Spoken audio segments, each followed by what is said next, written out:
We here? Yeah, yeah, let's get straight to it. I'm right back at you like I never left, and I'm gonna go this hard to my last breath.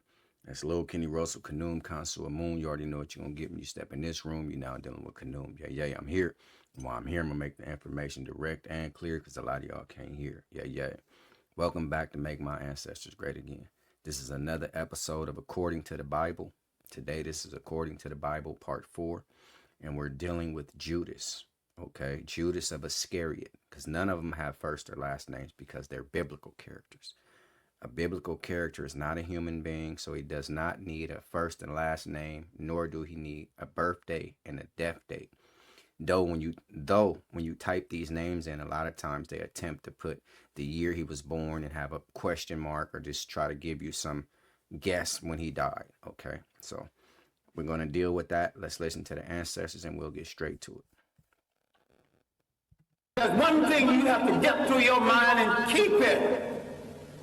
Nothing that ever came from the European mind was meant to do anything but facilitate European domination of the world. And I said there's no exception. It's no exception. Hats off and honor to the great ancestors. Again, I'm forever in their debt. So may they continue to rest. May their souls continue to rest. And may their spirit continue to be lifted to the ancestors.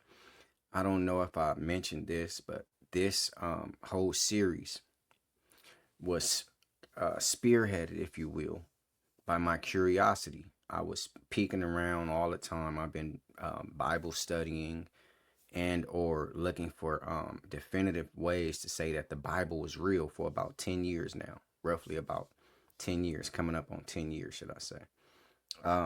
And I found a gentleman who did it was a pamphlet at first, then a newsletter, then it turned into a book, then like an encyclopedia, if you will. His name is Dennis McKenzie.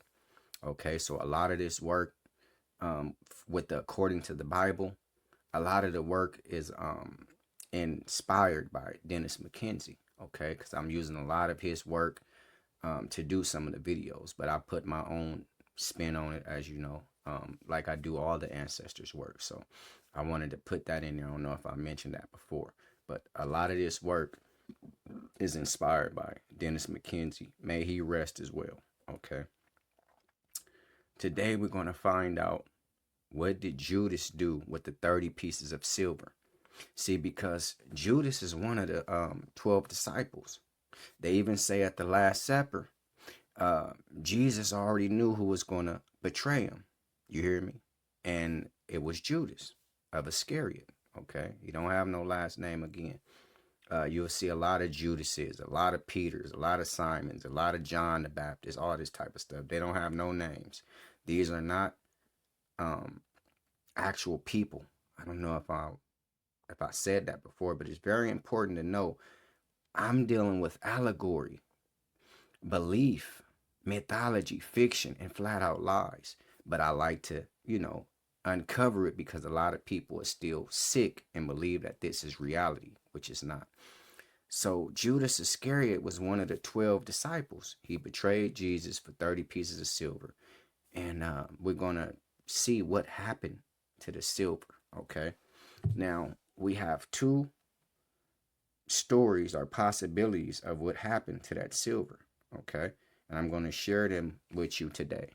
This is According to the Bible, part 4, based on Judas of Iscariot.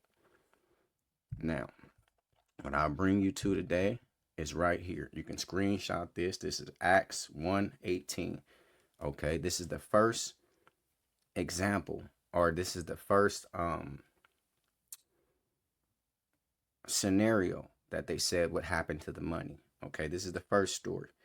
Now, this man purchased a field. This man they're referring to as Judas. This man purchased a field with the reward of iniquity, and falling headlong burst asunder in the midst, and all his bowels gushed out.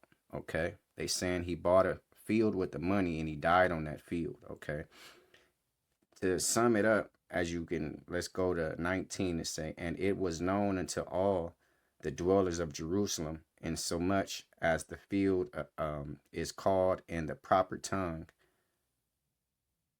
El Sadama, that is to say, the field of blood, okay? Because he bought it with the 30 silver that was purchased with the slain blood of Jesus, okay? Whatever. I'm just giving you that so you can understand this is about, or this is referring to Judas.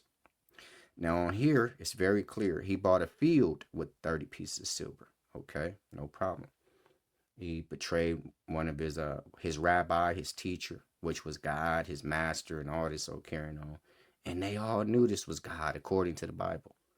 Now let's turn to Matthew 27. Let's see what Matthew said he did with the 30 pieces of silver. Okay. This is according to the Bible. Dealing with Judas. Right here. Then Judas, which had betrayed him, when he saw that he was condemned, repented himself, and brought again the 30 pieces of silver to the chief priests and the elders. So now here in Matthew 27:3, it say he brought the money to the elders and the chief priests of the church. Okay, let's continue. Saying, I have sinned in that I have betrayed the innocent blood. And they say, what is that to us? See thou to that. And he cast down the 30 pieces of silver in the temple, departed, and went out and hung himself. So this is two totally different stories. Which one is right? According to the Bible, you will never know. Again, in Acts 1:18, it says he bought a field with the 30 pieces of silver. Okay. Matthew 27:3 says he turned the money over to the elders and the priests, threw it down, and ran out of there, and when hung himself. So again, according to the Bible, you will never know what happened to Judas. That's my thoughts on these scriptures. It's Lil Kenny Russell, Canoom Council, Moon. You already know what you're going to give me. Step in this room, you're now dealing with Canoom. This is what I do, and I love to do it. And before I take back what I said, I add some more to it. Like, share, subscribe, comment, and I thank you for watching. If you feel like you want to do something for me, like and subscribe because it won't cost you a fee.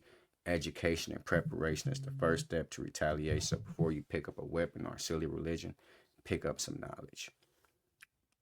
If anybody's offended by anything you heard, I mean every word. Yeah. See y'all tomorrow.